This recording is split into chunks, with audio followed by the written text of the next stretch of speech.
Church of Cannabis, follow elevationist.org. And for more info on the Psychedelic Club, follow us via Facebook or Meetup. And all these great organizations can always use your volunteer time and money. So without further ado, let's get Dr. Rose.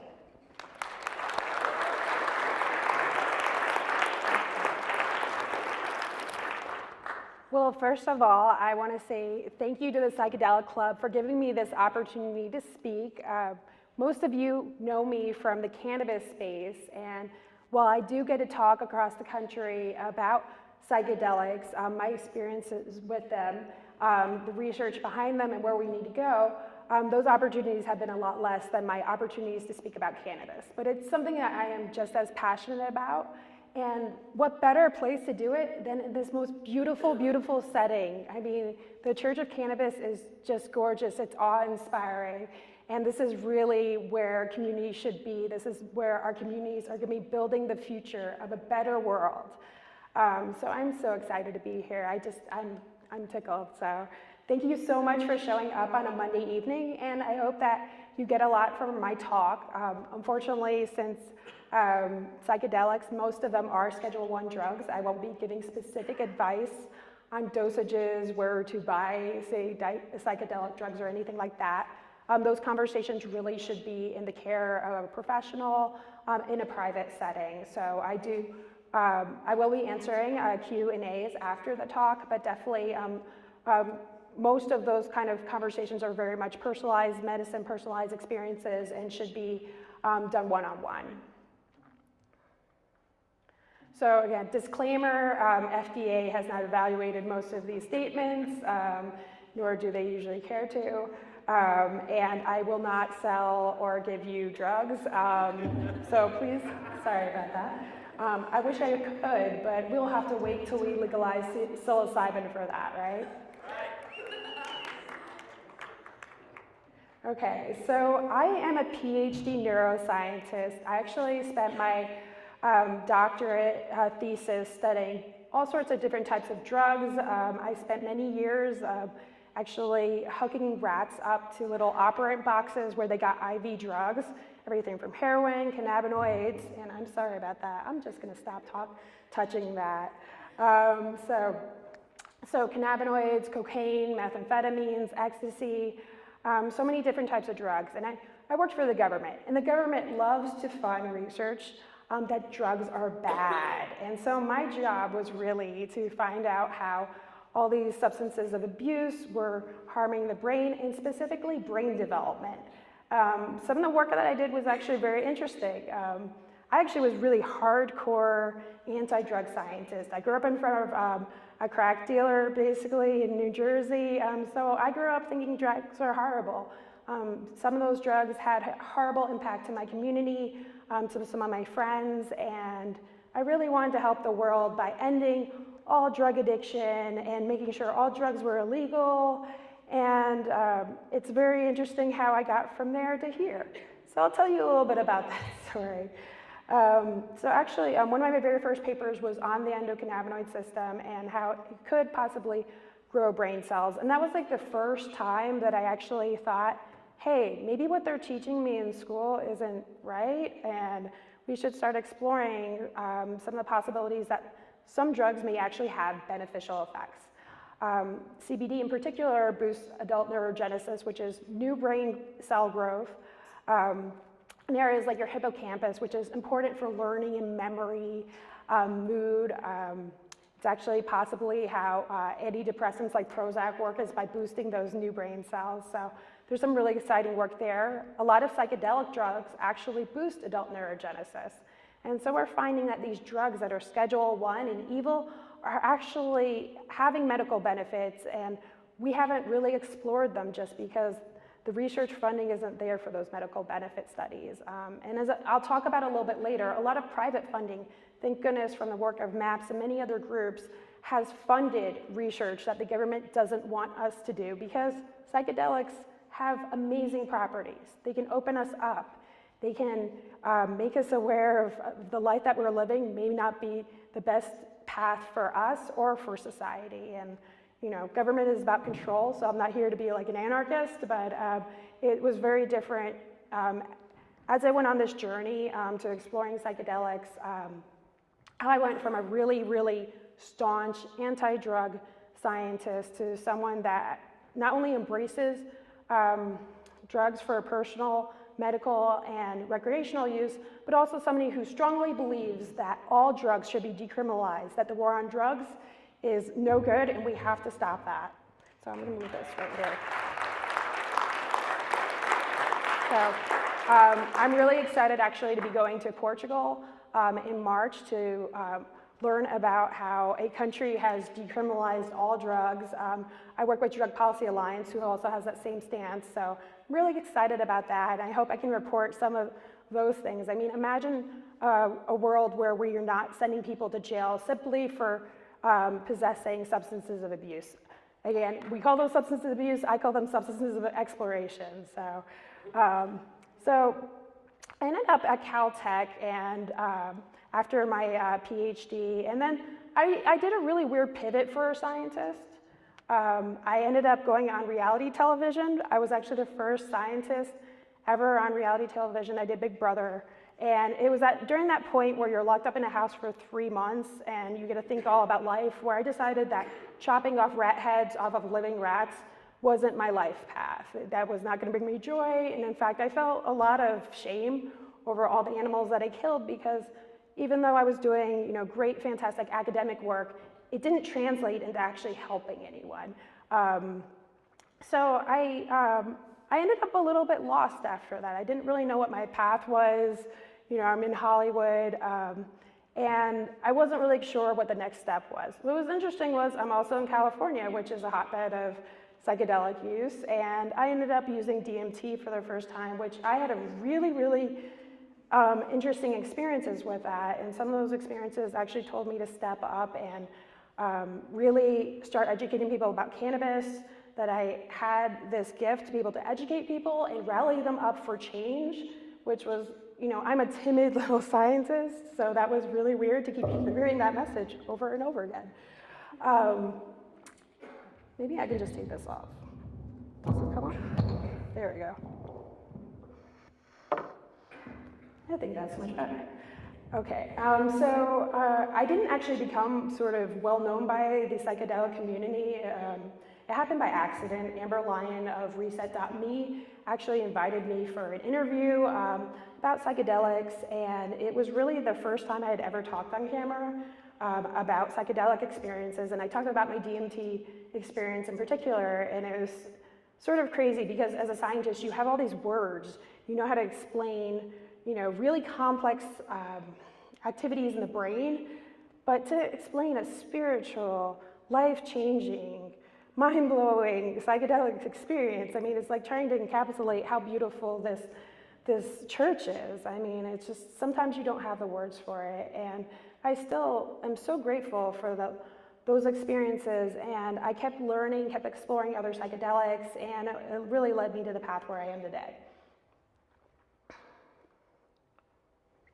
So in 2013, I founded a cannabis nonprofit to do clinical research, education, and advocacy. Back in the day, it was called the Endocannabinoid Deficiency Foundation. Now it's called Impact Network.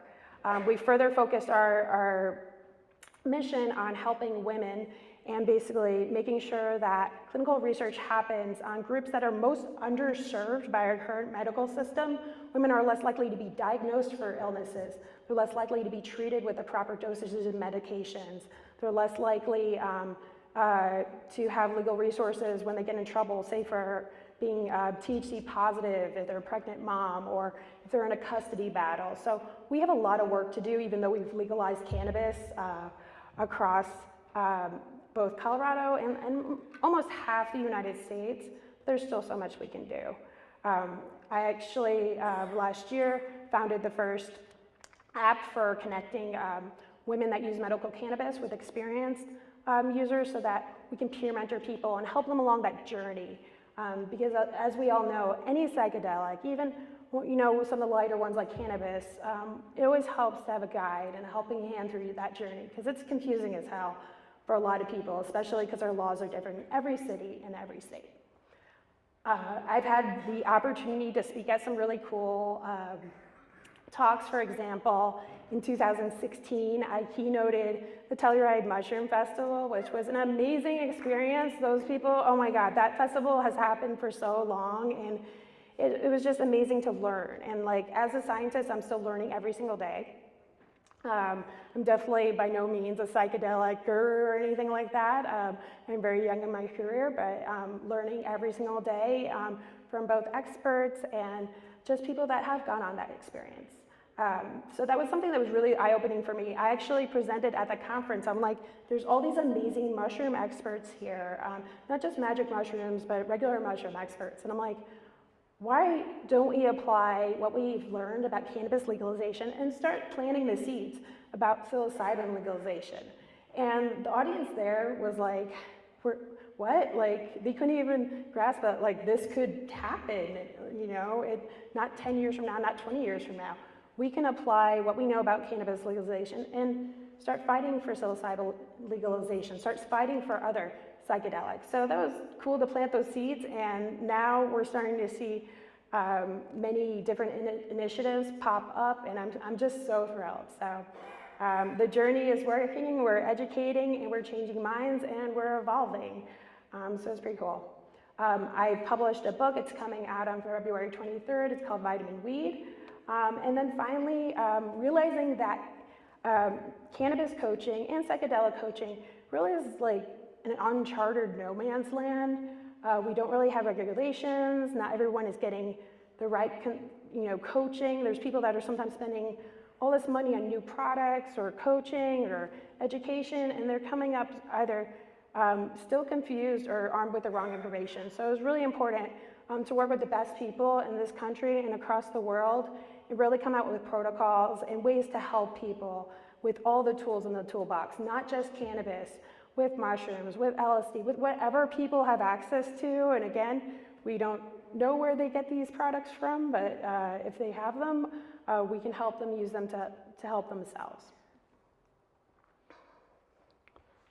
Okay, so there are many, many different types of psychedelic drugs. They all work in very different ways. Some work on cannabinoid receptors. Most of them work on the serotonin system. So if I went into how these drugs work for each of these drugs, we'd be here all night. I do say that is a really exciting time where we can start exploring all the medical applications of these different psychedelic drugs. It's just simply amazing. What's even more interesting is that a lot of people think that psychedelic drugs users are some, kind of minority of our population. And in fact, I think the most recent data was in 2010, but 32 million Americans have actually used some form of psychedelic drug. So it's definitely something that people have experience with, whether or not they'll tell you about it. 20% of Americans in sort of my age range have used them. So that means that we have a lot of people whose eyes are open. And so some of them may have had a good experience, some of them may have a bad experience. What we need to understand is how to mediate that so that people have good experiences and they support legalization of efforts like the psilocybin initiatives. We still don't know so much about psychedelic use. We don't know what the risks are. We don't know what the benefits are. People use all sorts of doses. There's people that have done, a lot of LSD for say a month or two. They've survived, but is that healthy? Is that good?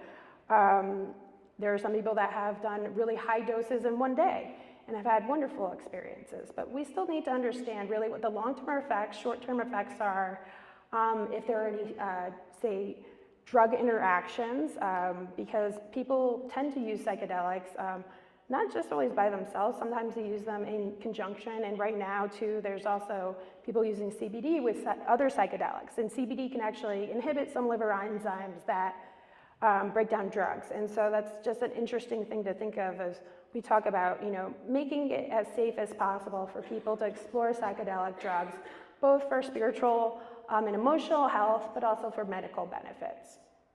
And unfortunately, little research has been done. I mean, most of these drugs are Schedule I drugs, and you may have heard from me, you may have heard from other people like Sue Cicely, like they're is a lot of hurdles to doing Schedule I research in the United States. Thankfully, psychedelics, it's a little bit easier because the government source of psychedelics like psilocybin aren't, say, tainted. The product quality isn't as bad as, say, cannabis, which is useless, and most researchers that have used the cannabis that comes from the federal government would never do it again. And we're restricted usually from using cannabis that comes from states. Like, for example, it's still really hard to do a federally approved study with, say, cannabis from Colorado. Like, that's illegal. They won't approve that. So we have a lot of questions still with psychedelics, so many questions. So it's really important that we all do our part in trying to answer some of those so that we can convince other people, especially the public that has never tried psychedelics, that these drugs are in fact safe, that they may be safer than most of the drugs people use, like alcohol, and to let people choose what they put in their body. So what's really fascinating about psychedelics, besides the ability to help with emotional healing, there's real evidence for helping many mental health conditions. For example, anxiety. I mean, all of us have anxiety. I think it's getting worse in this Trump era, right? But we're all anxious. We don't know what's going to happen tomorrow. We live in this little chaotic world. We have job stress, road rage, everything. I mean, most of us are anxious or depressed. 350 million people worldwide have depression. Many of them have treatment-resistant depression. Many of them don't seek doctor help with their depression. They just sort of slug it along, and almost like like a functioning alcoholic does. I mean, being a functioning person with depression is really hard. You know, you're not living your best life. We have veterans and other patients with PTSD, and we know that cannabis and other psychedelics can help with PTSD. And yet, you know, we're still waiting on these drugs to be legalized. Addiction. We all know somebody who struggles with alcohol or substance abuse, right? And if there is a way to help somebody that was struggling so that they don't die, I mean, we have a huge opioid epidemic in this country, and yet we're not using all the tools in our toolbox to help people. It's just maddening. And so the more research we have on whether legalizing additional psychedelics or even cannabis, right? We know that several studies have shown that when you legalize cannabis in a state, you have less DUIs, you have less opioid overdoses. I'm sure that we'll find that if we legalize additional substances that can help with addiction, that we'll also see less overdoses. And migraine headache is an interesting one because a lot of us deal with it, and it's not a simple thing, right? Like, some people are like, oh, it's just headaches. There's people that are completely disabled and can't work, can't take care of their families, and it's just migraine headache. And yet most of the medications that are out there just don't work. I'll go into that in a little bit. And I just wanted to be a little bit current of the moment. I don't know if you guys have been watching, but there's been a huge women's empowerment movement. There's been a lot of social media, TV time, blog coverage, new coverage about the Me Too movement, which is women speaking out about being sexually assaulted or discriminated against or hurt, and literally every single woman is Me Too.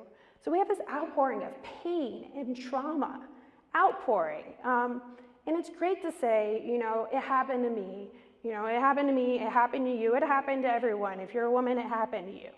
But what are we doing about it? Are we helping people get therapy? Are we helping, you know, we're just talking about it on social media, but we're not making concrete steps to heal women so that they can live their most productive lives. And one of the ways that we can heal women is through psychedelics. It can help with pain and trauma of sexual assault, sexual harassment, discrimination, just years of baggage from, unfortunately, dealing with the crap that happens when you're a woman.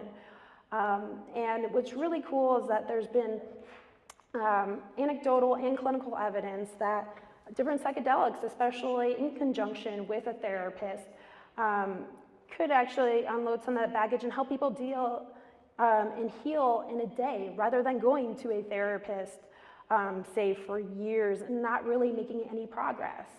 And the most important part of that is that so many women can't engage in therapy for their issues. It's expensive. How many healthcare insurance plans, especially for low-income women, cover that? You know, they might cover, a couple sessions and then you're done. Your healing isn't there yet. You also have to deal with childcare, right? You can go to therapy, but who's going to take care of or watch your kids? And so the, couple times of therapy plus psychedelics is really appealing to helping women overcome their trauma. And I'm really looking forward to that being employed and being accepted by so many people. I think that this option, most people don't know about. And we really need to turn the conversation from not just, I have a problem, to this is how we solve our problems. So back to migraine headache. So this is an interesting one because psychedelics are so useful for this, and because migraine headache is a problem that causes millions and millions of dollars of lost productivity for the United States. And so it's sort of interesting when you're talking to people that don't understand psychedelics, right, or don't, say, support use of recreational psychedelics. Talking about psychedelics for migraine headache is a great entryway to make them reframe what these substances are about and what their potential is. Again, millions of patients suffer with this. Cannabis is known to actually help migraine headache. It works in numerous ways. A couple of them is that it can actually reduce serotonin release from blood platelets, which is one of the mechanisms for migraine. CBD can improve anandamide levels, and that also inhibits serotonin receptors associated with migraine. And you can reduce inflammation and pain. We're finding new strains, new cannabinoids, and how they help with migraine, different routes of administration, but there's a lot to play with there. And it really is better than the alternatives. Right now, people are told to take OTC drugs, which if you talk to a severe chronic migraine patient, they're going to tell you aspirin doesn't work. They've gone through a laundry list of every single drug that's available to them, and there's lots of these drugs. Unfortunately, some of these drugs cause the same symptoms that they're trying to treat. For example, when you have migraine, you have nausea and vomiting, and some of these drugs cause nausea and vomiting. So that's the prescription medication world. And in fact, some of the ways that they try to get around this is by making suppositories so that you're not swallowing these pills or things like that. But if a patient goes through all these different drugs and there's still nothing for them, making the alternatives, whether they're LSD, whether they're psilocybin, whether it's cannabis, not available to them, should be criminal. We know that they work. And so we have to do better and give people their life back.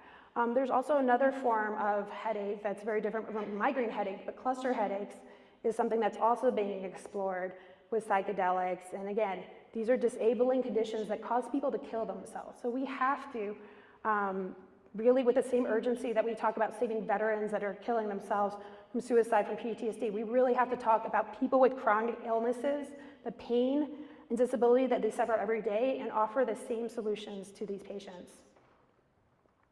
So psychedelics are safe for migraine.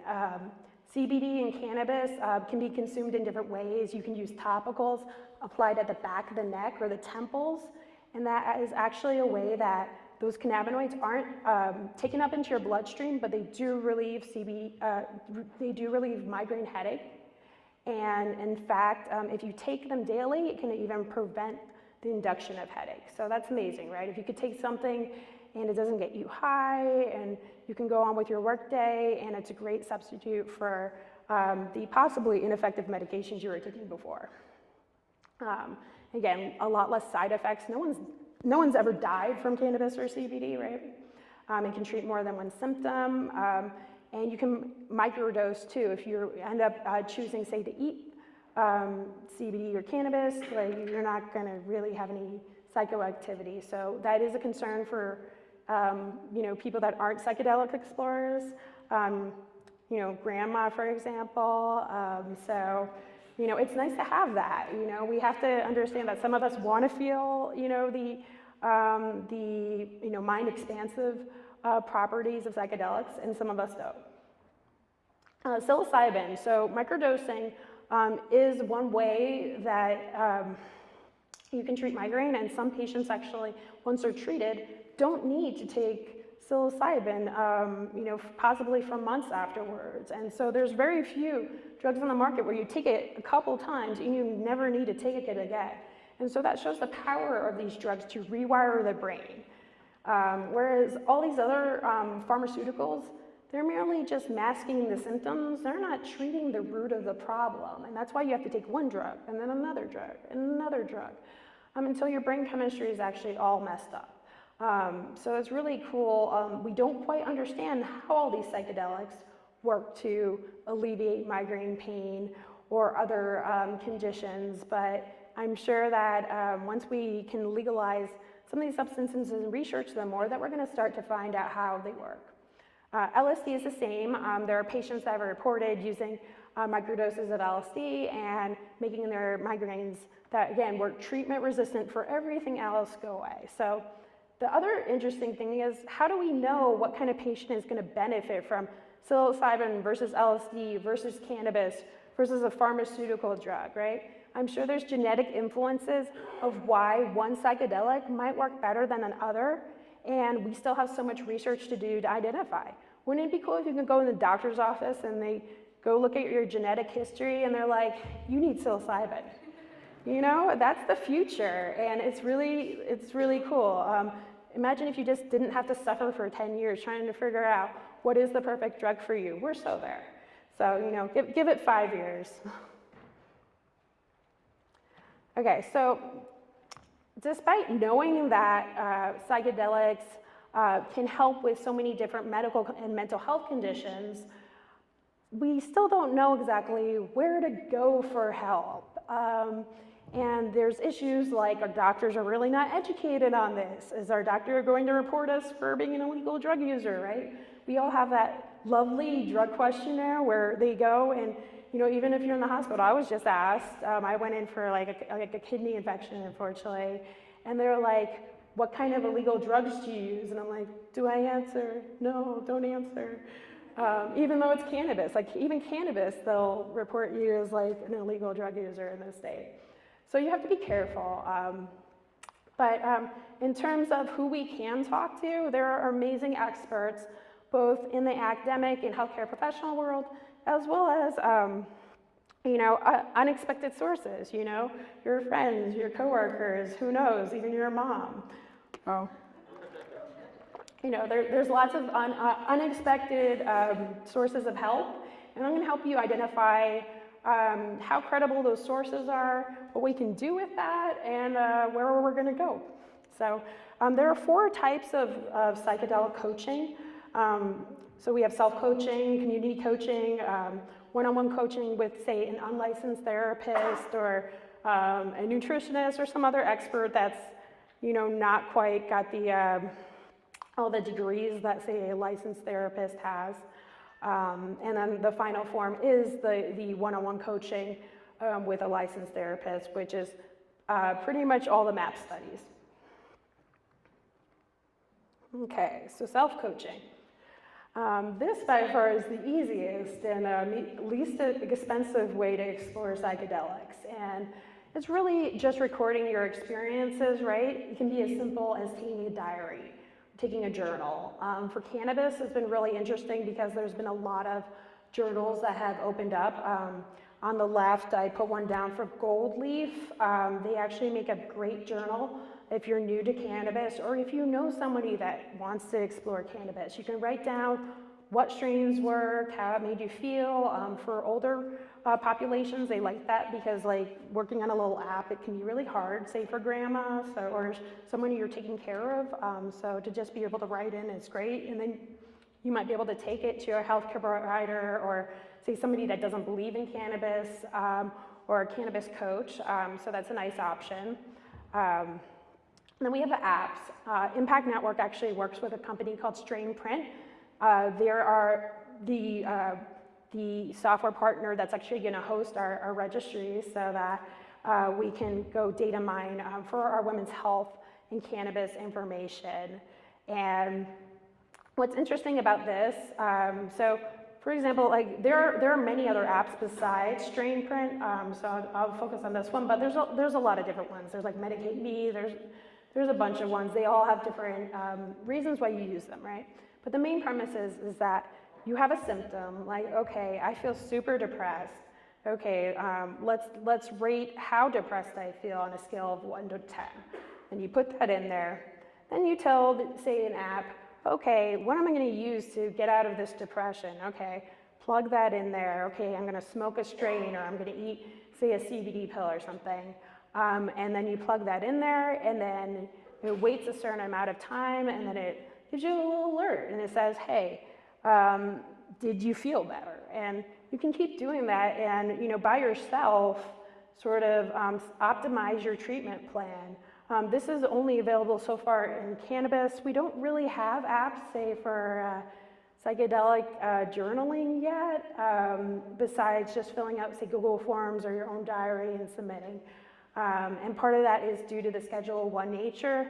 I would love to be able to use platforms like this to plug in and just say openly, okay, I'm using 0.5 grams of this substance, and this is how it helped me.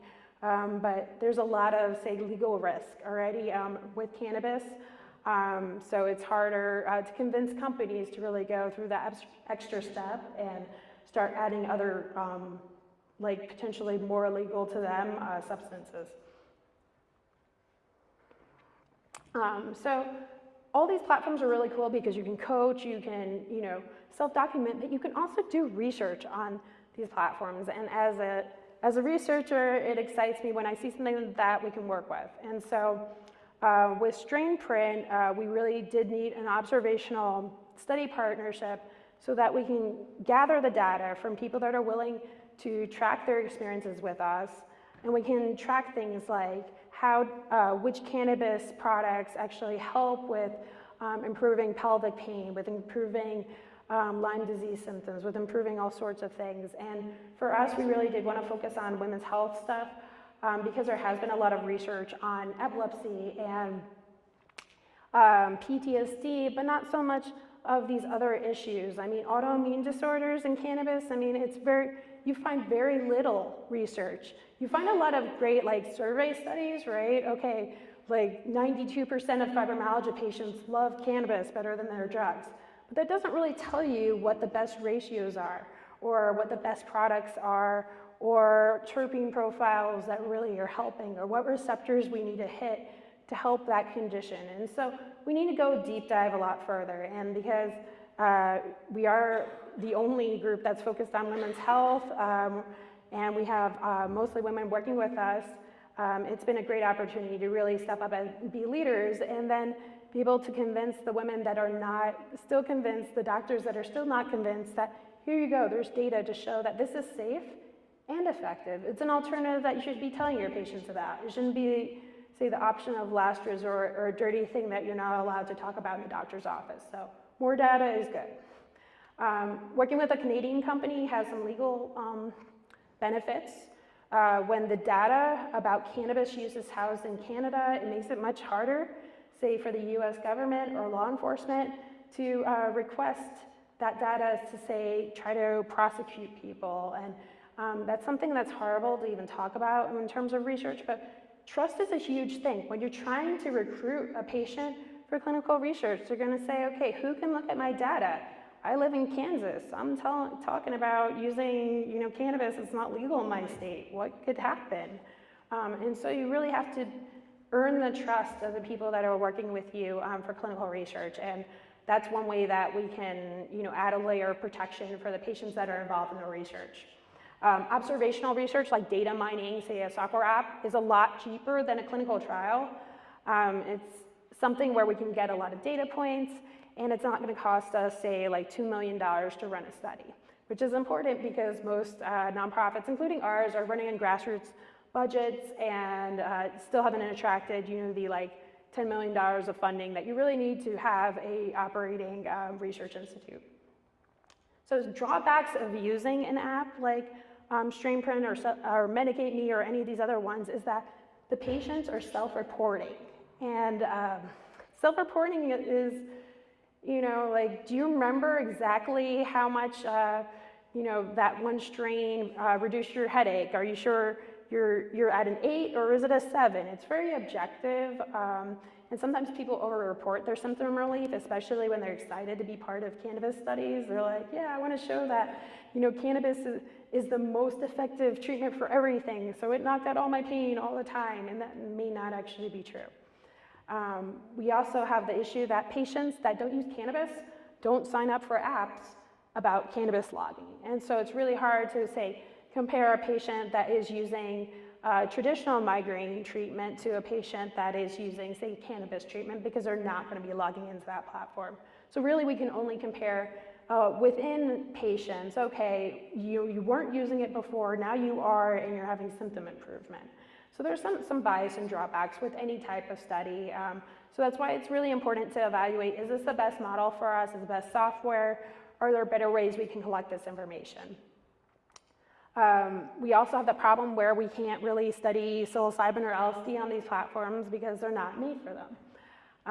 And we're missing some data points like weight and so many other things. Like when you're dealing with an outside developer, you only have certain things that they're going to put it.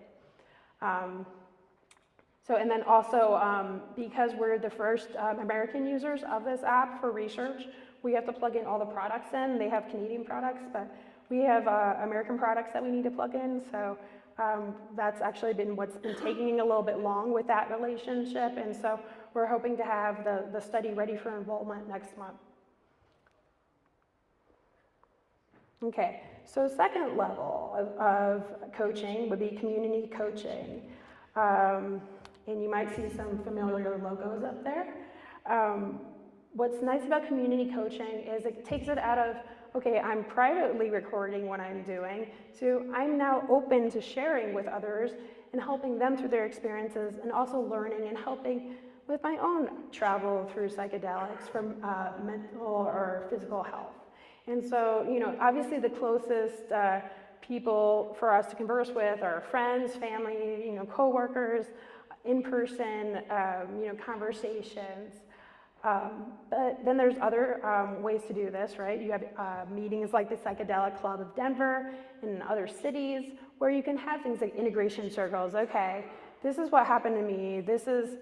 Was a good experience. This was a bad experience. And all those things can happen with licensed therapists present or without them, but it's a great way to share. And sharing is good. But it's definitely, as I'll talk about a little bit later, has drawbacks to doing research, right? The point of these circles or groups is not often to do research. It's really to improve the health and journey of the attendees. And so there's different reasons why we share or why we work together. So community coaching is definitely probably not the best way to do research. Social networks like Facebook, there's lots of different Facebook groups out there for sharing, for cannabis. I mean, if you look on cannabis, there's cannabis for fibromyalgia, there's cannabis for everything. But some of these groups are very focused on selling things, not helping people. You also have people that think that they're scientists and share misinformation all day, and then when you try to correct them, they think that you're obviously not a real scientist because they're not a real whatever. They're masquerading on Facebook with fake profile pics and things like that. So Facebook is loaded with misinformation. It's loaded with heated people, and it's not always the best way to get coaching from other people. Other groups that are more beneficial, I mean, Arrowwood is a great group. They've been doing this for years. There's been research that's come out of there too. It's a group where you share your psychedelic experiences without your name and things like that. So there are safe places to share your experiences. It can be hard though, with too much information, what is your right path? Or for example, if you're a person with a chronic condition, right? Okay, so somebody with Lyme disease takes, say, MDMA, like these are the kind of questions people have, and sometimes they're not that easily answered in these forums. And it can be really scary. If you're on, say, 5 medications, do you know if it's safe to take something else on top of that? Sometimes it's not. And people take gambles. So we really need to go one step further than this. And I do want to point out that Third Wave is a new group that is doing like microdosing of LSD and cannabis and psilocybin courses. They're relatively new. I'm not familiar with the community, but we are having now groups that are open to, going that extra level and putting it out there like, we are telling you about LSD. That's been very different, where people have been coaching people but not being very public about it, so it's interesting to see that shift. I want to tell you a little bit about our Impact Network app, since I'm biased. We actually created it because it was really hard to provide really good science-backed information with a small amount of experts for all the people across the world that were asking us about how to use cannabis for this. How do I use cannabis for my pelvic pain? How do I use cannabis for my child's epilepsy? How do I do all these things? And really, we need to harness the power of technology to connect all these people that want information with all the experts that are sprinkled across the world. I mean, there are amazing experts in Australia, in Israel, in Canada, in the most remote countries, and they're all doing amazing work. And yet, it's really hard for us to say, okay, who's the cannabis expert in Germany? Who's the cannabis expert in South Dakota? And we have also this problem where the laws are different in every single country and state. This is also true for psychedelics. Psychedelics are legal in some countries. They're not legal in other countries. Sometimes it's legal to grow them, but not sell them or have them. It's really important that we match mentors that are experienced and say, for example, you match somebody that is a stage 4 breast cancer survivor that has successfully beaten their breast cancer, put it at least in remission with cannabis, with somebody that just got diagnosed but doesn't know what the hell they're doing, right? Because matching them up with a doctor is not very useful. Some doctors really have no experience. Other people are being matched, and other platforms are talking to someone, say, from Maine about products to use for the cancer, but they live in some other state like Florida. They have none of the same products available, none of the same doctors. So it's really about matching people that are in the same city with people with the same condition that can successfully guide them through that journey. We've created a nice community. We just launched that right at the end of December. So there's some links up there. community.impactcannabis.org is where you can find the app. Right now it is free to sign on. It will not be free forever. So if you sign up right now, you will get in and you will never have to pay. So if you have experience with cannabis that you'd like to share, or you'd like to learn more about how cannabis could help you, or you don't use cannabis, but you simply think that it should be legal for every single person on this earth, please join, because it's not just about medical advice, it's also about advocacy. It's also a place where all those conversations are private. We can't see what members say to each other. So it's really, if you want to talk about other things, you want to talk about psilocybin legalization, we're okay with that. Because we know that cannabis users use many different substances. And again, tools in the toolbox. If you have a migraine sufferer and you need to use CBD and psilocybin, we support that. So clinical research via community coaching, it's a really quick and dirty way to sort of do research, but its benefits are a little bit squishy. I mean, you can mine, say, a Facebook group to figure out how people think about, say, cannabis or a specific cannabis treatment. But again, because we can't vet like who the patients are, is this a real patient with a real condition, or is this someone just bullshitting? Are these, are there 4 profiles that are the same person? These are issues we have with Facebook. We can't email people. Again, people are over-reporting, people are misreporting. A lot of times people will be saying that they're taking hemp oil and they were actually taking THC oil. They have no clue. And so if you want to do research from a group of people that it's misreporting what they're actually taking accidentally, you might get junked that in and junked that out. So it's not the greatest for coming up with, say, medical protocols or convincing anyone in the healthcare community that this works. It's all anecdotal data for research purposes. You also don't have control over the data points collected, right? People aren't putting in the brands that they're using, they're not putting their exact dosages, so you really can't find out exactly what is helping people. There are some platforms outside of, say, Facebook and in the cannabis world, like Patients Like Me, which is funded by like hundreds of millions of dollars, mostly for pharmaceutical research.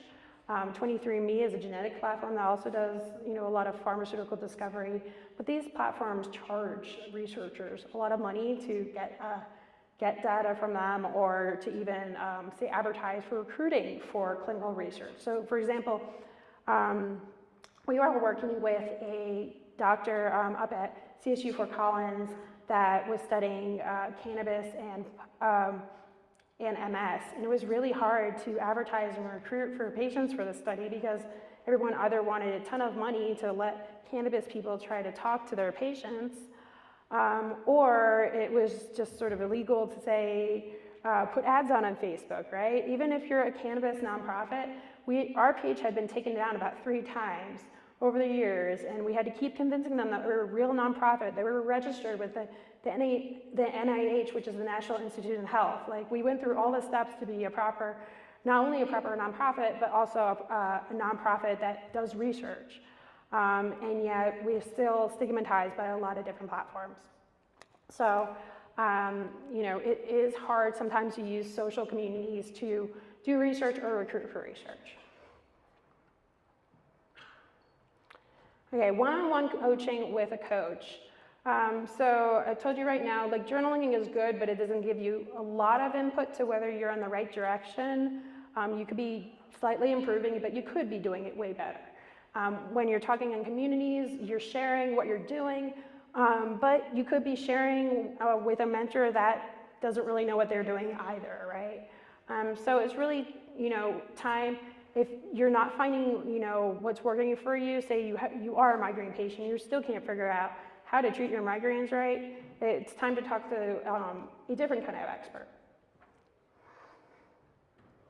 And Infused Health, I'll just talk a little bit about this. There are different coaching sites. There's cannabis coaches out there. There's all sorts of different groups in different states. I created Infused Health because it's really important that we treat patients with serious illnesses with the respect that they deserve. It's not enough that they're like, okay, I heard about cannabis somewhere, maybe I watched a Sanjay Gupta documentary, I'm gonna go into a dispensary and find out how to treat my stage 4 cancer. Sometimes you're going to a dispensary that does have the expertise to help you, but oftentimes that's not the case. And just visiting a store to pick up your product may not end up helping you the way that you need. Some patients spend thousands of dollars on products. Some go to caregivers that may or may not know what they're doing. There's a lot of stories of cancer patients that either have felt frustrated that they've spent a lot of time and money and they're not even sure if they're going to live because they didn't find the right protocols for them, and they didn't contact the right experts. So it's really important that we pair patients that really need help, that really need understanding of interactions, say, with CBD, or the safety of psychedelic medicine with the different medications they're already on, because most Americans are on a lot of medications. I mean, people have back pain, people are on antidepressants, people are on birth control. That is a prescription medication. And psychedelic drugs can have interactions. I know that sometimes we don't want to talk about that, that every substance that you put in your body can have an unexpected response, especially when we don't understand what people's genetic backgrounds or what their medical history is. So really taking someone's medical and genetic history and prescription history and everything is so important so that we can do personalized medicine. That's what cannabinoid and psychedelic medicine is. It really is personalized medicine.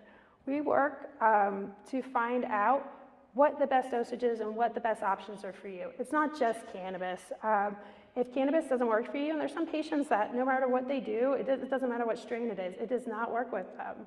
And some of these patients work better, say, with microdosing psilocybin or microdosing LSD. And so, to be able to have these conversations with desperate patients, and some of these patients are so desperate. I mean, chronic illness is terrifying. If you have to wake up every single day in horrible pain, right, and you cannot find relief, you're going to look towards anything that can help. And we want to make sure that people explore these options in a safe manner, and we can track how they're doing and optimize what they're doing. We're not just saying, okay, read this blog, go do it, and hopefully it works.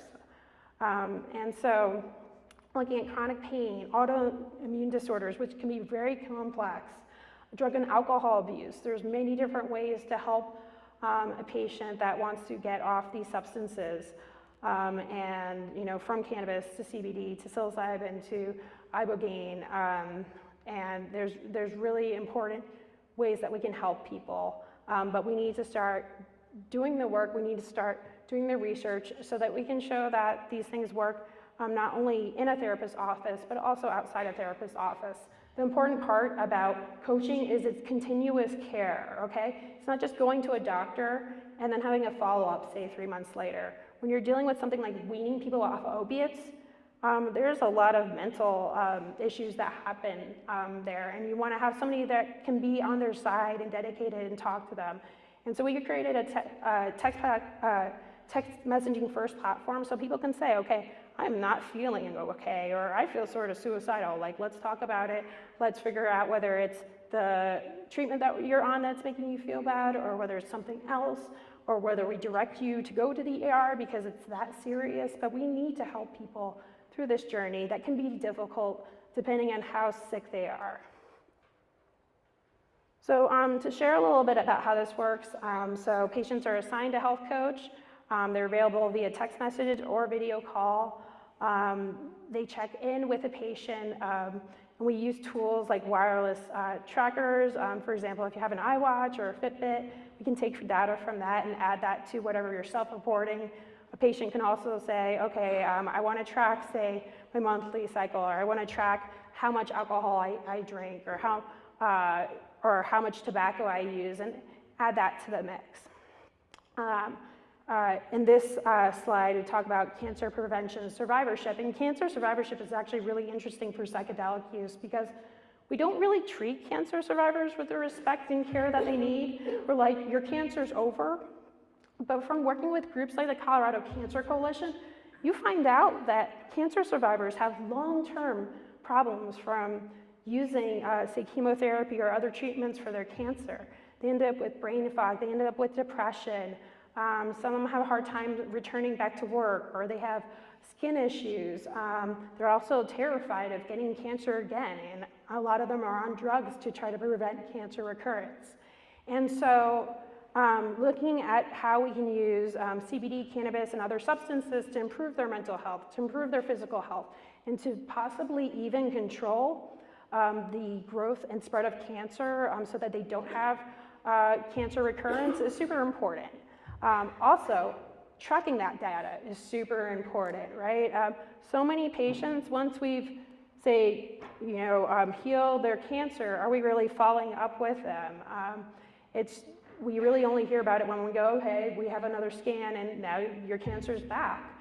But what if we could find and validate the steps that really make the cancer go away? And again, a lot of different illnesses are intensified by stress. And the beautiful thing about psychedelics, whether you're microdosing them or using them in ways that actually improve that spiritual and mental experience, is that you can reduce stress, you can reduce baggage, you can get over that experience, that traumatic experience which chronic illness often is, or cancer is.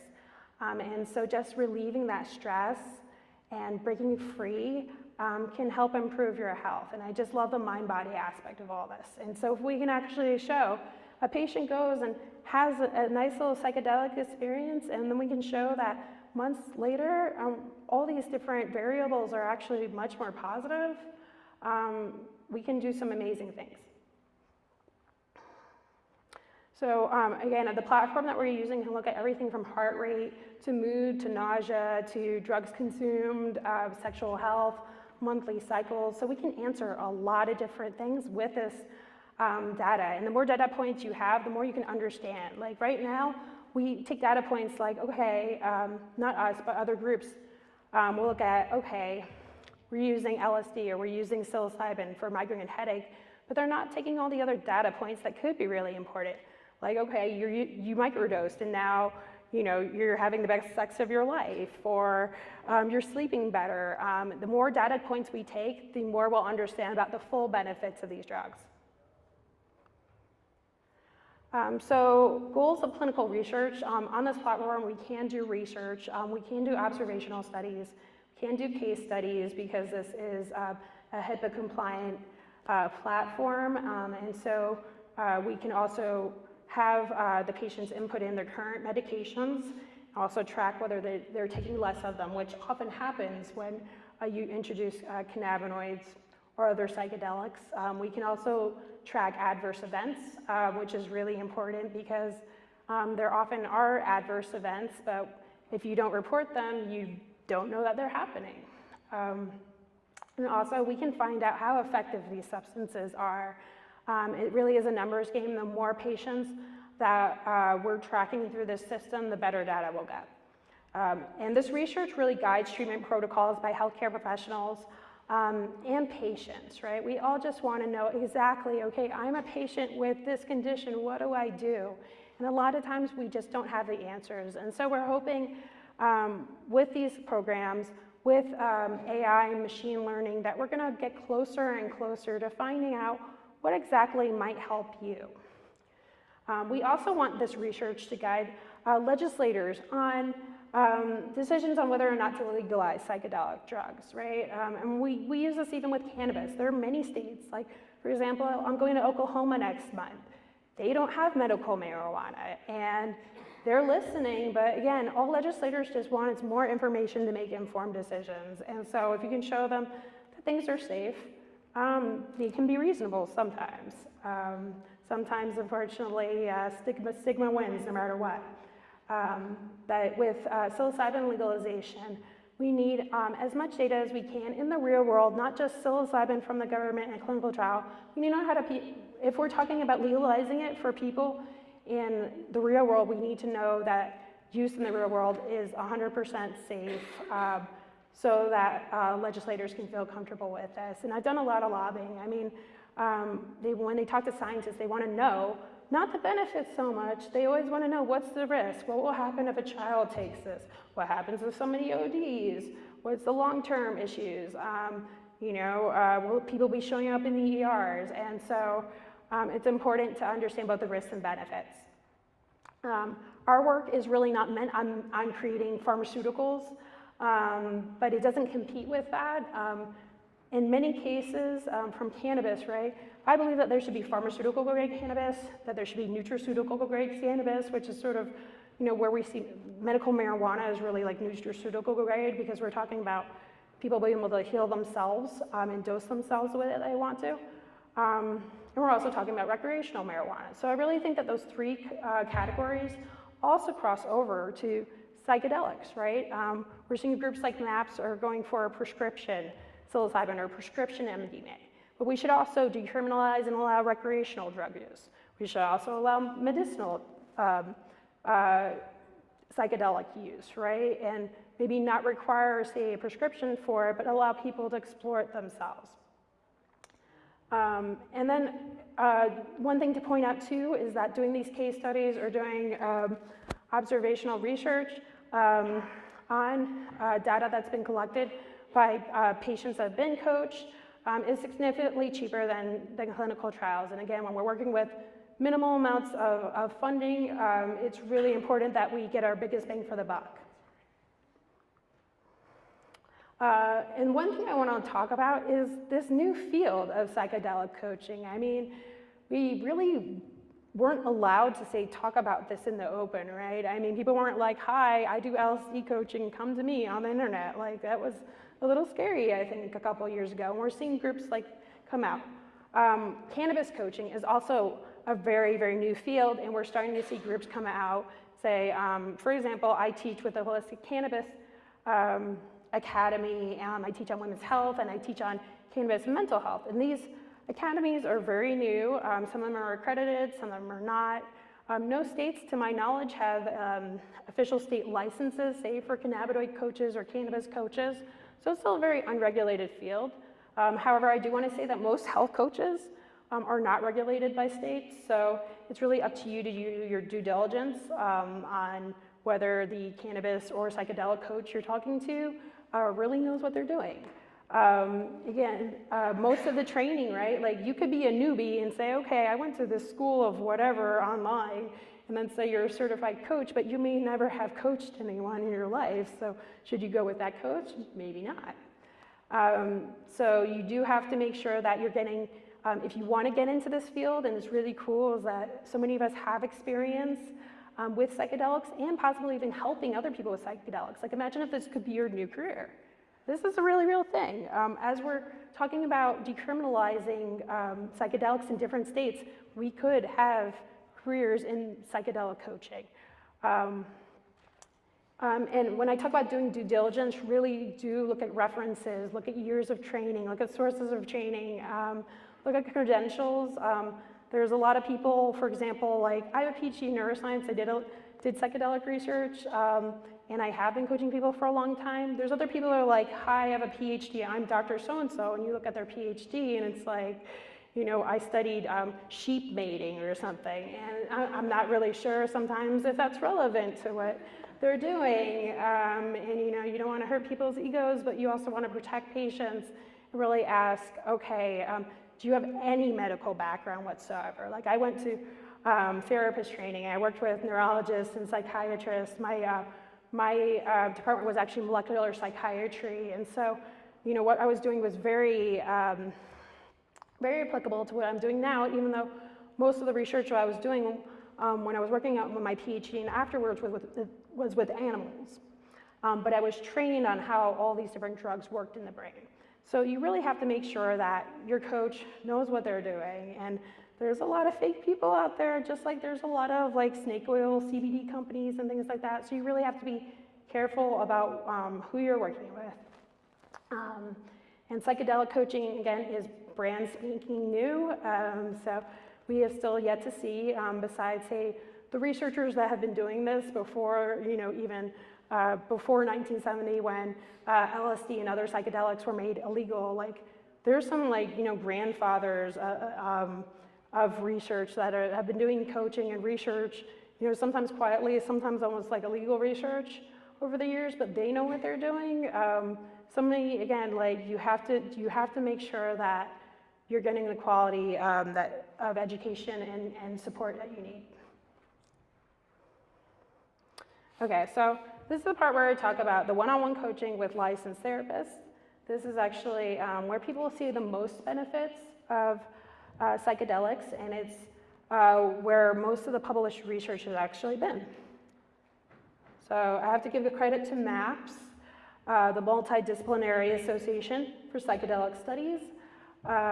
Rick Doblin is amazing. He founded that organization, I believe, in 1986. I was 4 years old then, so do not have the experience of Rick and will never claim to, but he has done an amazing work in funding psychedelic research and psychedelic support programs from everything from like Zendo Project. But what's really cool is that we're getting closer and closer to seeing psychedelics actually become prescription drugs, right? And there have been some research studies. MAPS has really been very close to recruiting for phase 3 trials. They actually have a center up in Fort Collins where they have MDMA trained therapists. And basically you go in the office, you have MDMA sessions, and I've actually been to, say, one of the psychedelic dinners. I went over in Atlanta and heard from a veteran that had gone through the MDMA study, and it's so powerful to see people that have struggled and have been suicidal or have been addicted to substances of abuse, depressed, you know, hurting their family, hurting others, hurting themselves, go through these therapy sessions and come out a new person. Not only come out not depressed, not wanting to kill themselves, but also with renewed purpose, like, oh, I want to do this with my life now. And so knowing that, you know, we have so many veterans killing themselves every single day, this option really needs to be available as a prescription drug, because the VA is not a fan, unfortunately, of say, using Schedule I drugs. They're very much will allow Marinol to be prescribed, but not so much cannabis. So for that setting, it's really important that our veterans do have access to a prescription drug. And it looks like on the MDMA track that about 2021 is when they expect to be able to see that become a prescription drug, which would be amazing. Because again, people need access to this, especially if they're at risk of dying. LSD, there's also been studies with LSD and end of life, and it's sort of interesting because it's very similar to cannabis. Like the initial cannabis studies were all about like terminal patients and people that are seriously ill and that need this. And so with LSD, we also had, looking at people, coming to terms with dying, and they had some really positive effects with this. But it's sort of interesting because the clinical work, again, is at end of life. And we do know that LSD has the ability to help so many people at different stages and different conditions, right? Like, let's not wait for end of life. Let's work, with somebody that is struggling with addiction or is struggling with headaches or struggling with all sorts of different things. So, but that was an amazing study. Psilocybin, there's also been psilocybin studies funded or supported by MAPS. One is, again, a cancer study done with NYU where they gave them psilocybin in therapist offices, and they were able to deal with the fact that they were going to die and be very, very positive about it. And all of them saw these psychedelic experiences as something very powerful and positive in their life. No one saw it as something that amplified their fear of moving on. And so it's really important that we always think about enhancing people's ability to move on with dignity and sort of break away from the fear of dying, which I think the American culture really supports us not wanting to let go. And for those patients, it is really amazing. There's also psilocybin facilitated addiction treatment. So again, we're dealing with an opioid crisis.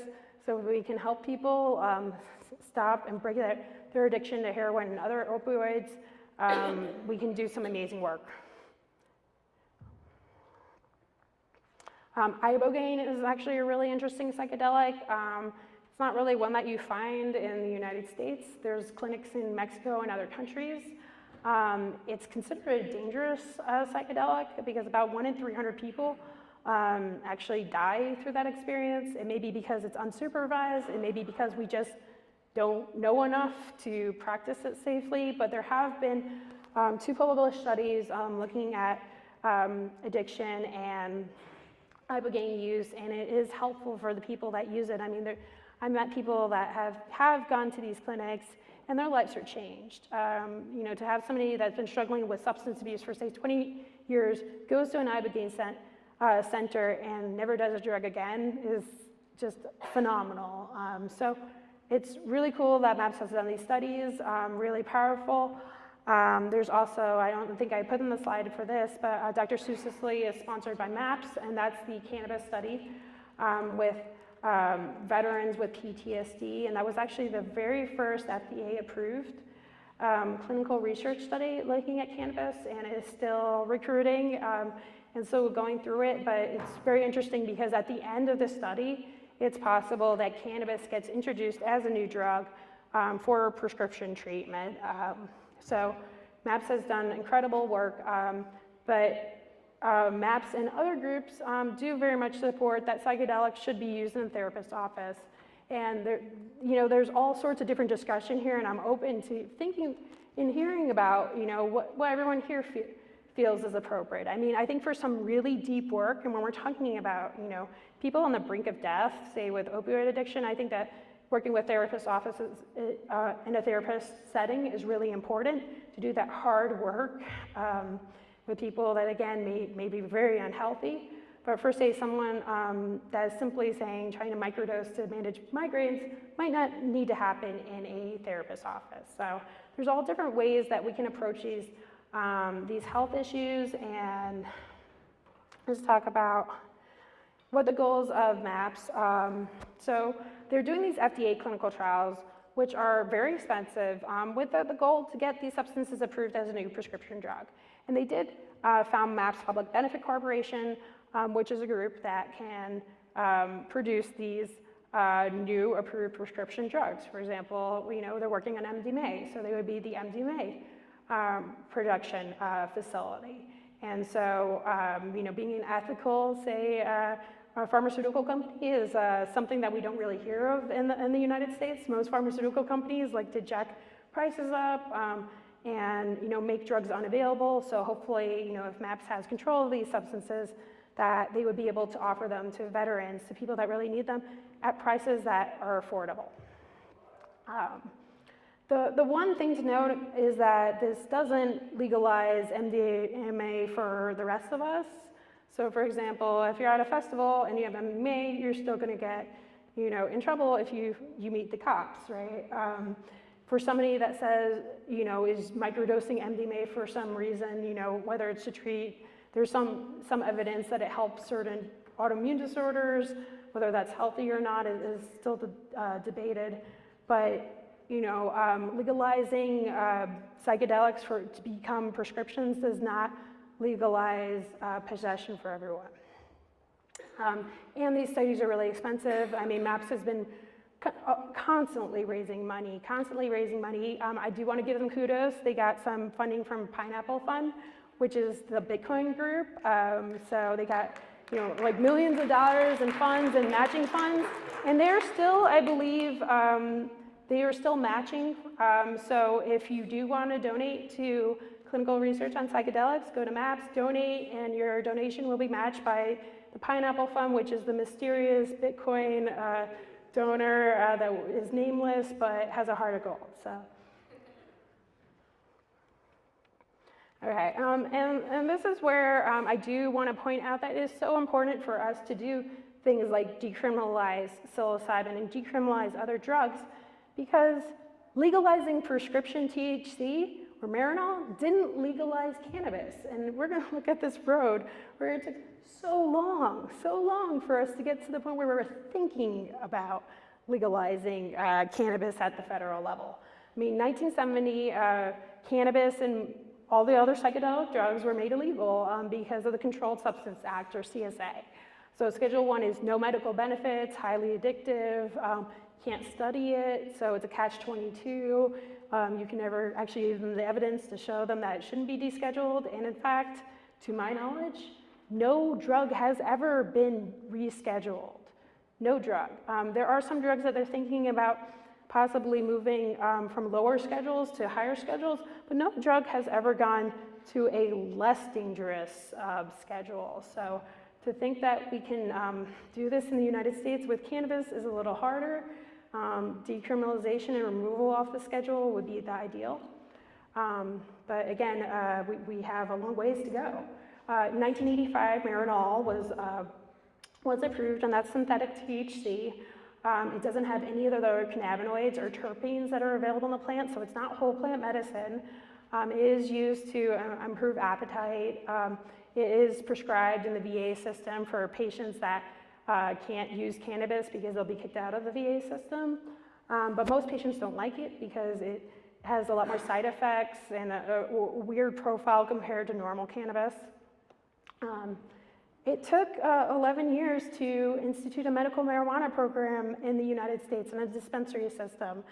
And I want to give pause here because Prop 215 was what legalized medical marijuana in California and created all these opportunities like legalization here in Colorado. And I want to give it a second to remember Dennis Perrone, who just recently died and was the co-author of that law. So amazing man, I got to meet him, so thank you, Dennis Perrone, for opening this up.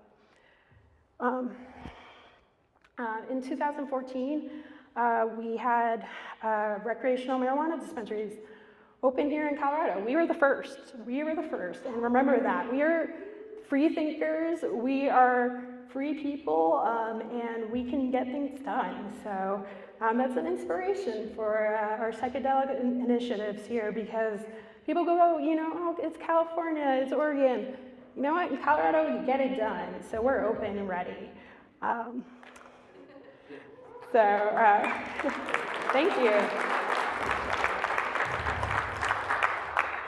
In 2018, here we are, and unfortunately, we're in a Trump administration world, so legalizing cannabis on the federal level, probably not gonna happen this year. I mean, like, we're trying, but, you know, we have so many bills from the Marijuana Justice Act to the CARES Act, to this act. I mean, it's almost overwhelming where you're like, okay, we have like 50 different acts, just pick one of them and like, let's go.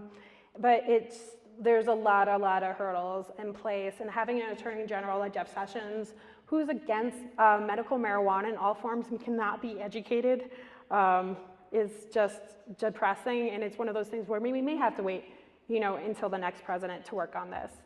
And unfortunately, that means that there's no federal funding for medical benefits research.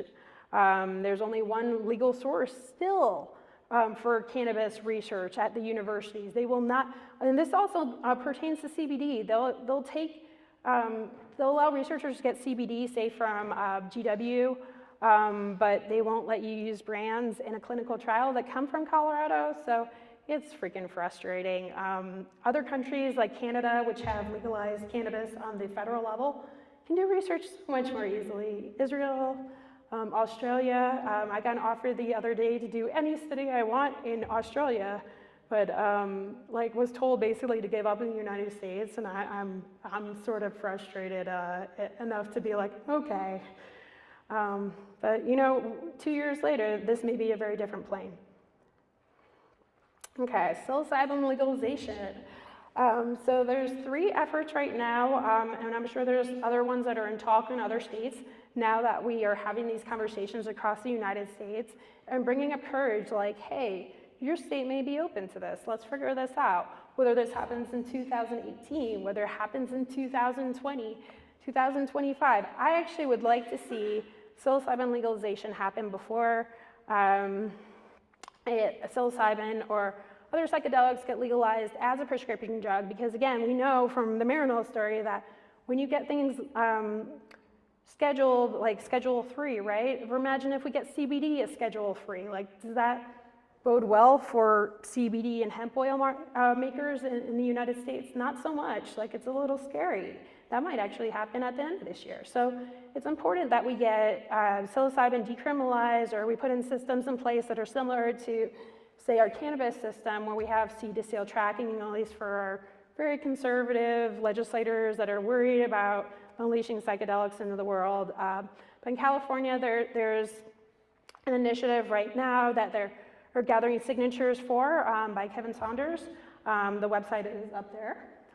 We also have an initiative in Oregon, which I thought was going to be, they were going to put in place in 2018. It looks like they're working on it more for 2020 because it's a very complicated system that also uses the therapist model where psilocybin can be used in the therapist's office. And then we have our own very Denver initiative. And what's interesting about this, it wasn't so much Colorado initiative, and there are reasons for this. When you do an initiative in Colorado, you have to gather, you know, hundreds of thousands of signatures, and that can take time. That also requires money and funding that is sometimes really difficult to get. And so looking at trying to, say, institute an initiative for 2018 or a year or two later, like, it's much easier to do a city-based initiative. So if there's anyone here that from the Denver Psilocybin Research and Remedy Exemption Initiative, if you can stand up and wave to everyone. Hey. Yes. Yay! I want to give a big thank you to Teresa Egbert, who was one of the first people to talk about putting this in. And the Denver Psychedelic Club has also been very helpful in trying to write this up. So there are so many things that need to happen with an initiative like this. You need signature gatherers. You need donations to be able to make this happen, to be able to put the time in the lobby, put in the time in to educate the public. So this is definitely something that is in its baby stage. There's a new Facebook page that just got put up. Of course, there'll be a website that'll be in place pretty soon.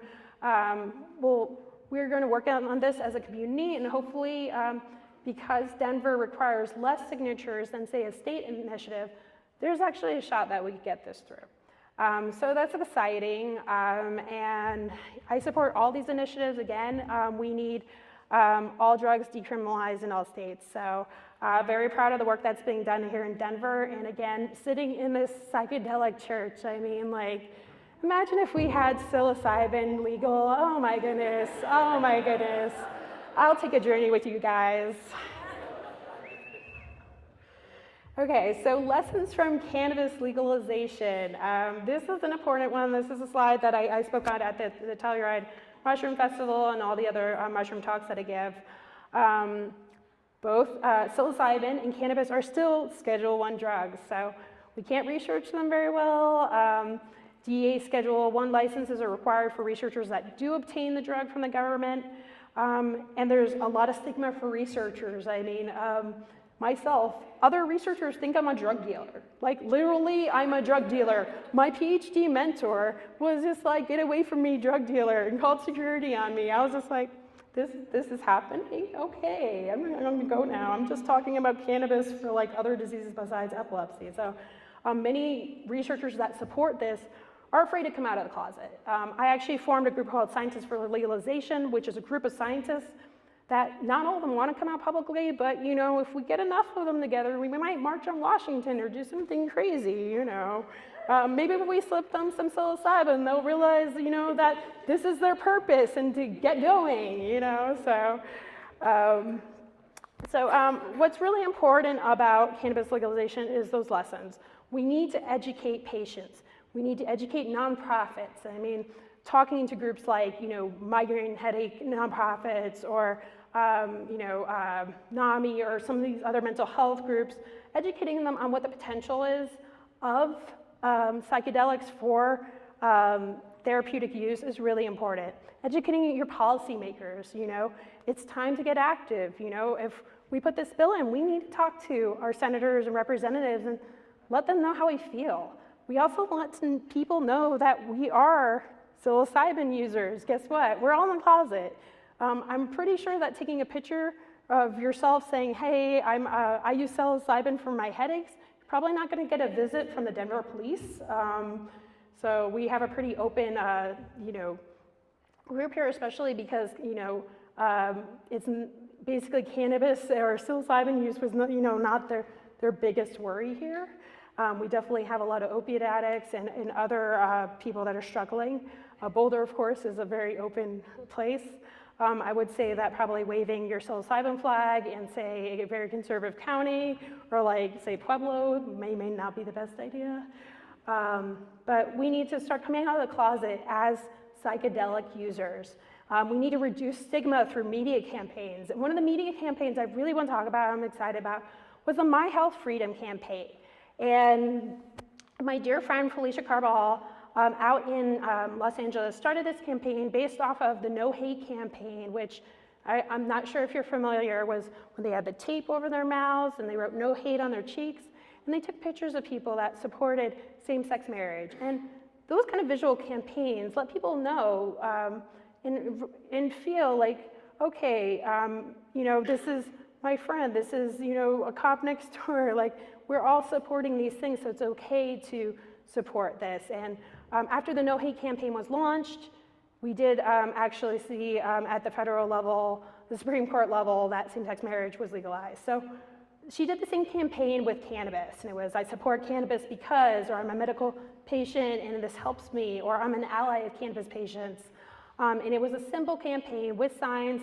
People print out a sign, write something on it, take a picture, and as you can see there, there's, you know, hundreds and thousands of patients all across the United States and in other countries like Mexico where they've collected these pictures. And there's been people from Impact Network events and other groups that have participated. And I really think that what's important is that we start that same campaign with psilocybin.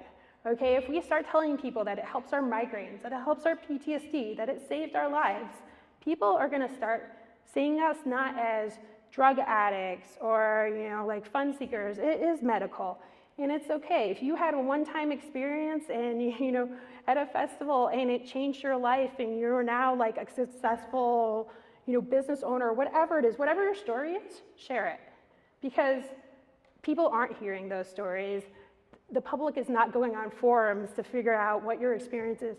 You need to come out of the closet, and it's a hard thing, but eventually, if a lot of us do that, there's strength in numbers, and the public starts to see us as people. And then also, the last point I want to put out there is the private fundraising for research. There's been a ton of cannabis studies. There have not been tons and tons of psychedelic studies or psilocybin studies, so it's really time for us to get together, make registries, put safety data out there so that we can, again, educate the public. If they're going like, well, what happens? I heard that if you take LSD, you have flashbacks for the rest of your life and you're a mess. So you're like, that's not true. In fact, let's show what this real research is. In fact, did you know 1,000 people in Denver microdose every day, and this is how they're benefiting? The numbers, the data doesn't lie, and the data convinces. So research is important. Okay, so this is the part where we have a beautiful church. We have this beautiful audience of people that came out on a Monday. Hell yeah. Okay, so great leaders don't create followers, they create other leaders. And I want to inspire each and every one of you to be a leader. And the United States needs you, patients need you, basically the world needs you, because if we can legalize psilocybin here, it'll be a domino effect. We'll start legalizing across the United States and the world. So how you can get involved, you can support organizations like MAPS, like Impact Network, like these psilocybin legalization initiatives. You can get signatures. All these initiatives, whether they're in Colorado or California, need people to go out there and get the signatures so that they can get these bills on the ballot. And it's no easy task, right? And it takes a long time. You actually physically be out there. You have to collect signatures, but it can happen. For example, it was a Denver ballot initiative that got social consumption passed. It was like so close. It was like 51% or something to 49%. Like it barely passed, I think, in Denver, but it passed. And it took the work of a lot of hard-working volunteers to get that done. So if you want psilocybin legal in Denver, you got to work for it. So if all of us pitch in just a little bit or a hell of a lot, we can get this done. So remember that. Show up, because it's not enough to just say I want it and to sit on the couch. You got to go. You got to earn it. Support on social media. We all have these Facebook groups, pages, Twitters, whatever. You find something, whether it's news about psychedelic research or an event, we can grow this, right? Like there are so many amazing people here, but like I'm sure that there's more people in Denver that support this. So let's grow our amazing groups like the Denver Psychedelic Club. Let's grow MAP supporters. Let's grow our psychedelic community to be unified to the point where we're like, we're not a minority, we're the majority. So we can only get bigger from here. So share, spread the word, participate.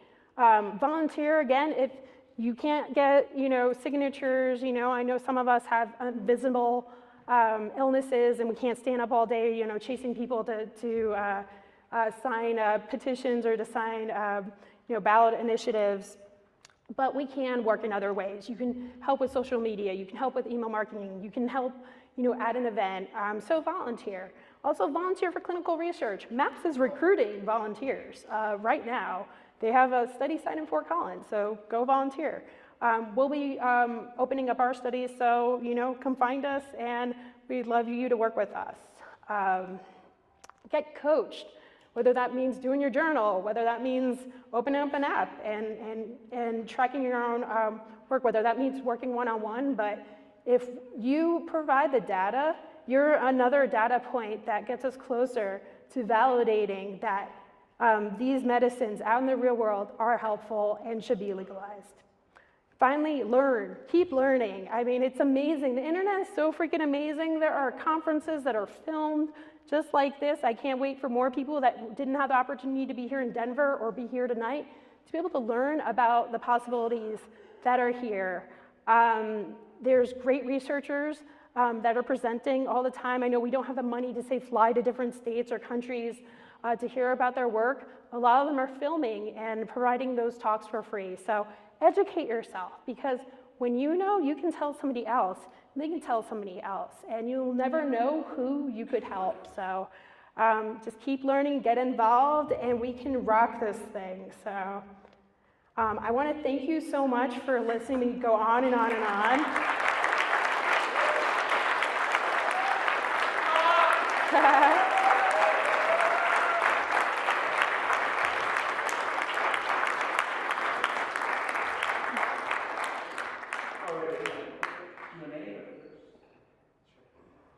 Hey guys, I just want to introduce myself really quickly. My name is Steve Burke. I'm one of the co-founders here at the International Church of Cannabis. Everyone give yourself a round of applause for making it happen tonight.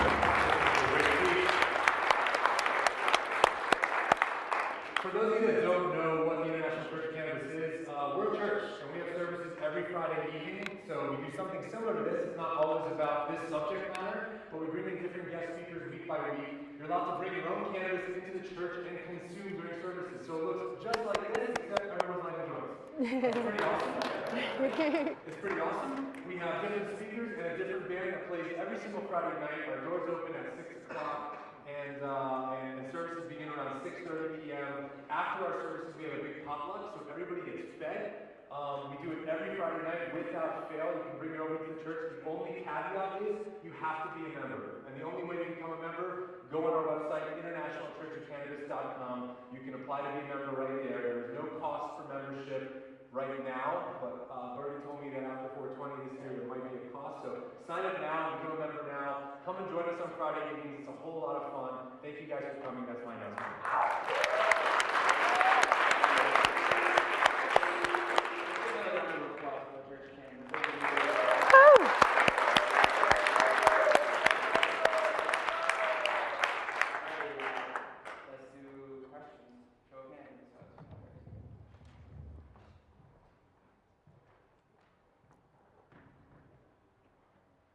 I started microdosing mushrooms this morning. What is the best way I can help you to complete your mission? Okay, so again, journaling, you can journal right now, or you can go to infused.health. We can enroll you in our program so that we can actually get some more specific data points, like how it's affecting your heart rate, how it's affecting your mood, how it's affecting all these things. And those are really easy readouts. They're basically things that can be plugged in through Apple Health Kit through your smartphone. So we would love to learn more about how that's helping you. So definitely go to our website and shoot us on our contact form. You said there was some restricting from taking CBD with other medicine. Could you speak to that a little bit real quickly? Sure. So CBD can inhibit P450 liver enzymes, some of the subtypes. So there are some drugs that it doesn't impact at all, and there are some drugs that it is a little less than safe to work with. There's specifically an anti-seizure drug. There's some antipsychotics. Warfarin is a blood thinner, which actually a lot of older people are on, that can be problematic. And then there's something that I actually found out not too long ago. So CBD doesn't inhibit the breakdown of, say, psilocybin because it doesn't go through the P450 system, but when it gets converted to psilocin does get metabolized partly from the P450 system, so there should be maybe some things that we should learn about with people that are taking both CBD and psilocybin at the same time, because it may be as simple as they need to use less psilocybin because the CBD is making it the psilocin more active, and psilocin is the active component of magic mushrooms, not the psilocybin. So there's just a lot of things that we don't quite know yet, and it really is helpful if you are on a lot of medications or you are taking multiple substances at the same time to understand whether that's the best thing for you.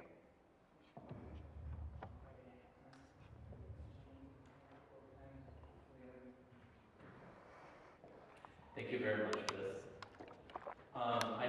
Perhaps I missed it, I didn't hear you mention anything about Soviet norms. Is there reasons for that? So Sofkit is actually not a scheduled drug.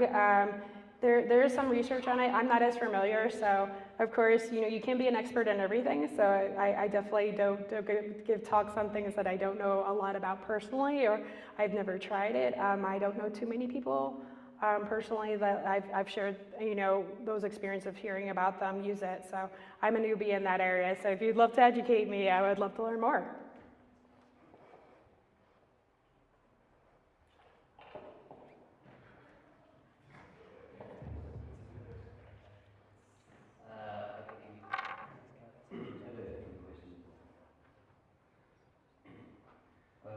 One, I was wondering if you could talk a little bit about CBD. I read in my CBD 5-HT1A agonist, which a bunch of New York class of anxiolytic drugs target. So if you know about that, and also its action at any of the opioid receptors, I heard is a positive allosteric modulator. Somehow it doesn't bind like the normal opioids. It's really interesting that, when we talk about safety of CBD, a lot of people just think that it works by elevating, say, anandamide, right, that binds to your CB1 and CB2 receptors. But CBD is a ridiculously dirty drug. As you said, it binds to serotonin receptors. It can bind to opioid receptors. It can even bind to specific subtypes of dopamine D2 receptors, which actually may be how it works to relieve symptoms of schizophrenia at very high doses. There's still so much that we don't know exactly because animal studies sometimes are not super reflective of what happens in humans. And in case, I will say this, is like rodent research, right? We actually found out that CBD works by binding different proteins in the rat than they do in the human, and then there's different also transcripts of CB2 receptors, so there's still so much that we don't know. The opioid thing is very interesting.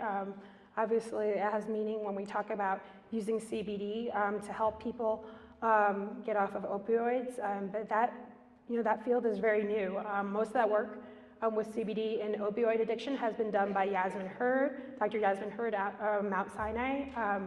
So there's still so much, I can't even answer about this. There are more receptor targets too from GPR55. We just don't know how these drugs are working individually and how they were working, combined. Because if it's working on a 5-HT receptor, it's increasing anandamide at the CB1 and CB2 receptors. It's working on these orphan receptors. It's working at the opioid receptor. I mean, it's amazing because it's having all these beneficial effects, and that's why, sometimes we can talk about CBD being useful for almost everything, which sounds like a snake oil thing, but it's also scary when you don't want, say, an effect at a serotonin receptor. You don't want an effect at an opioid receptor. So, being a drug that operates a little bit on everything can be a little bit scary for a pharmacologist or a scientist or a healthcare professional. So I don't know the answers to everything. So.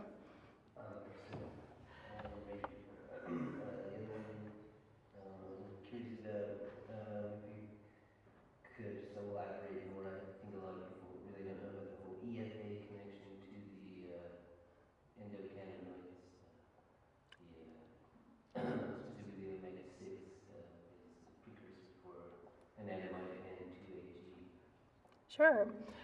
So for a lot of people, right, we have a lot of nutritional deficiencies, and there are some things that are missing from our diet that could preclude us from having the building blocks of, say, anandamide, right? And so if you don't, hello.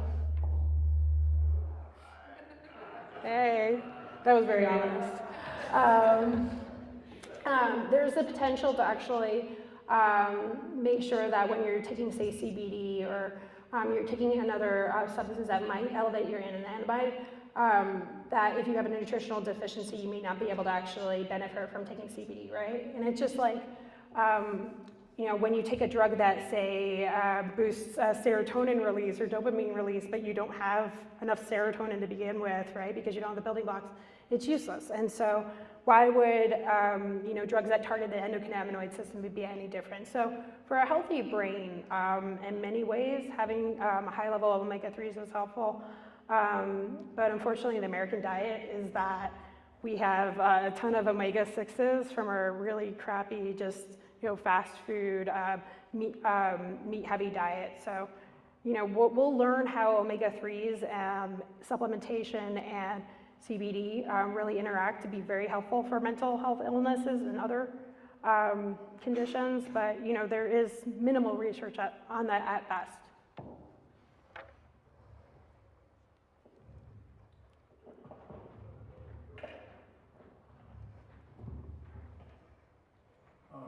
Thank you so much.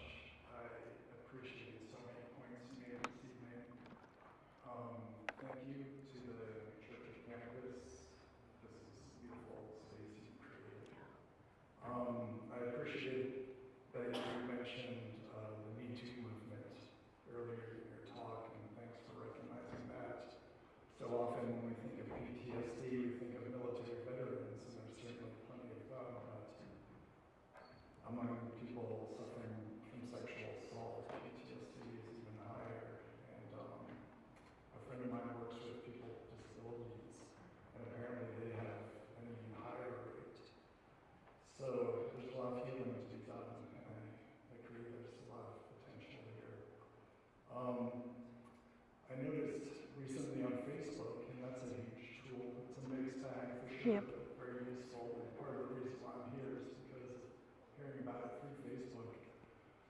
Recently I've been getting a notice from Facebook about, I think on HBO, there's a new program called High Maintenance, and it's very much connected to these issues. And again, we're overcoming the reefer madness portrayals of these substances and high maintenance. I think it's HBO, maybe Netflix, I'm not sure, but there's a lot of cultural, creative stuff going on that's helpful for the movement. And I'm wondering, what are you saying? What music or movies or programs, pop culture you're saying that you think is helping the evolution along?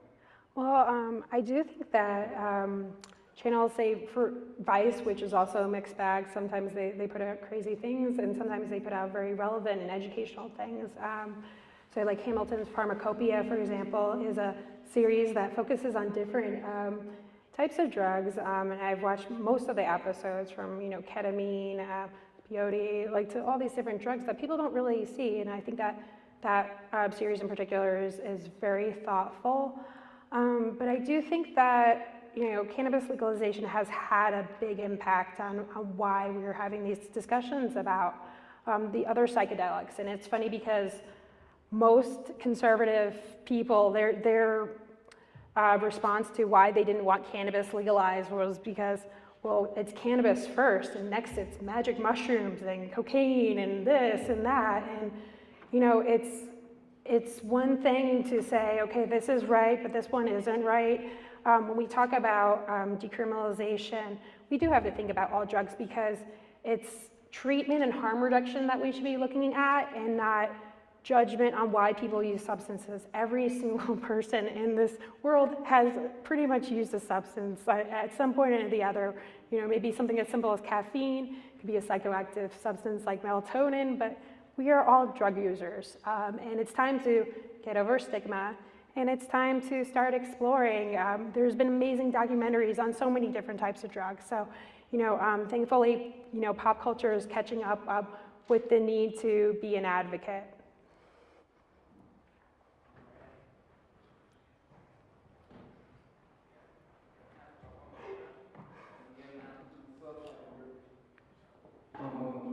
Okay.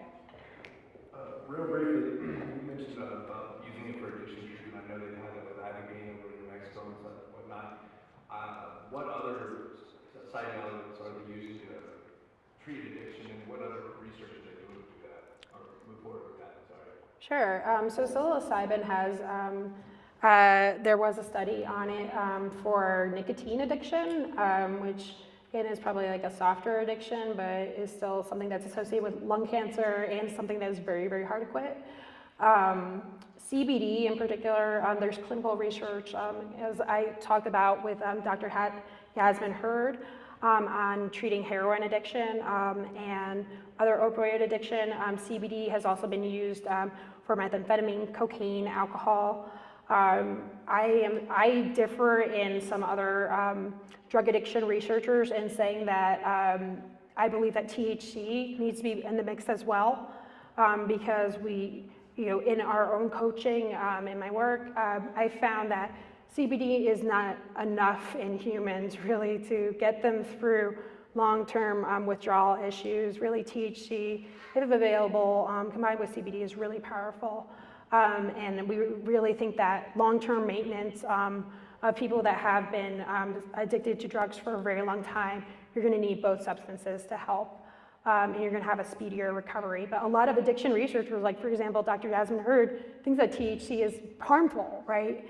And or dangerous, or it's not okay to replace another addictive drug to substitute, a more more dangerous drug. But when we look at harm reduction, we look at addiction treatment. I mean, for heroin users, we put them on Suboxone, we put them on these other drugs, which are other opioid drugs. And so substitution therapy is actually like the basis of most addiction therapy.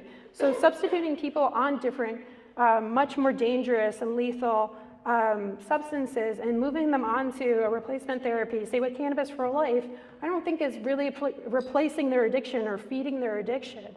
There are some people that don't respond appropriately and they still have problems going back to work and going back to their regular life because they have some abuse of cannabis, but that's very low. Most people that have successfully worked with coaches and doctors to get off of opiates with cannabis have amazing success rates. And in fact, there's actually a clinic down in Colorado Springs that has like a 70% success rate with treating heroin addicts.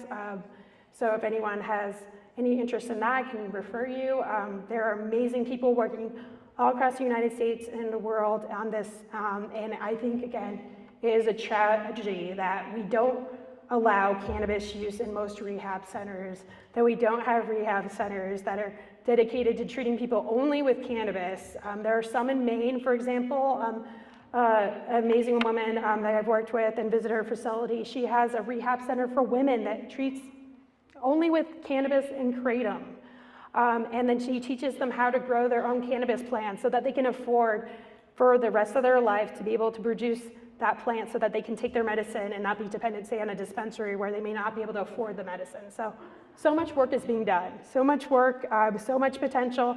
I used to do drug addiction research. I found it very disheartening because all the different things that you can pump through these animals that are synthetics were never as good as what we're seeing with cannabinoids. And there's so many different reasons why you're going to decrease inflammation in the brain, you're going to grow new brain cells, you're going to activate the dopamine system. There's so many different reasons why cannabinoids work and why other psychedelics work for addiction. We're still understanding the processes behind that. But I think the most important thing that I can tell you is that we have to be worried about when we take the magic out of some of these magic substances. There are pharmaceutical companies that work to produce entheogens without the psychoactive part. And I really think for addiction, you absolutely have to have that emotional and spiritual healing to move on with your life. Simply taking a pill and suppressing, say, craving for drugs is not going to do it. You have to connect with the reason and the pain and the trauma, why you became addicted in the first place, and heal that so that you can have, and maintain the life that you want to live. So don't take the magic out of any of these psychedelics. We need those experiences to truly help these patients. So.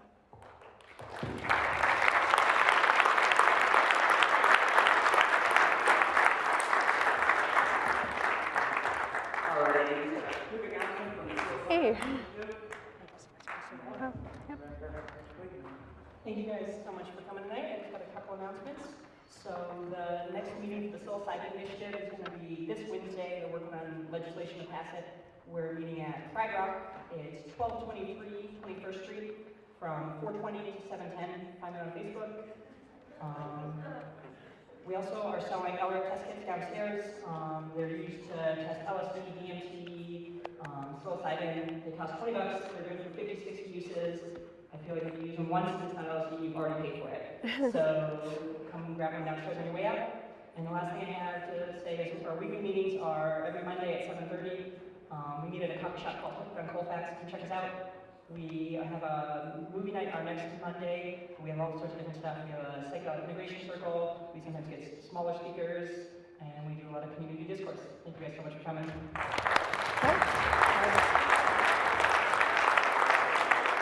Oops.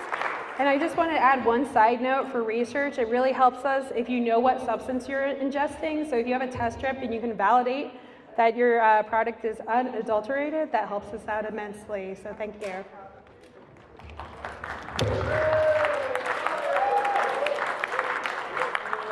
Thank you, everybody, and have a great one tonight. Thank you.